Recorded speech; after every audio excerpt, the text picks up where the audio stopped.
পয়লা জুলাই 2025 মঙ্গলবার দ্বিতীয় টি-20তে ইংল্যান্ডকে 24 রানে হারিয়ে সিরিজে 2-0-তে এগিয়ে গেল ভারতীয় মহিলা দল। ম্যাচে নজরকাড়া পারফরম্যান্স রিচা ঘোষের। মাত্র 20 বলে 32 রান করে গড়লেন ইতিহাস। বিশ্বের প্রথম ক্রিকেটার হিসাবে টি-20তে 140+ স্ট্রাইক রেট বজায় রেখে 1000 রান পূর্ণ করলেন তিনি। স্মৃতি মান্থানা ও শেফালি ভার্মা ভাঙলেন ওপেনিং জুটিতে সবচেয়ে বেশি রানের রেকর্ড।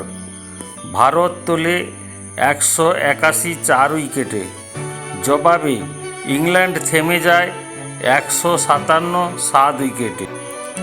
আর মাত্র একটি জয়েই সিরিজ ভারতের। ভিডিওটি ভালো লাগলে লাইক, শেয়ার ও সাবস্ক্রাইব করার অনুরোধ রইল। ভালো থাকবেন।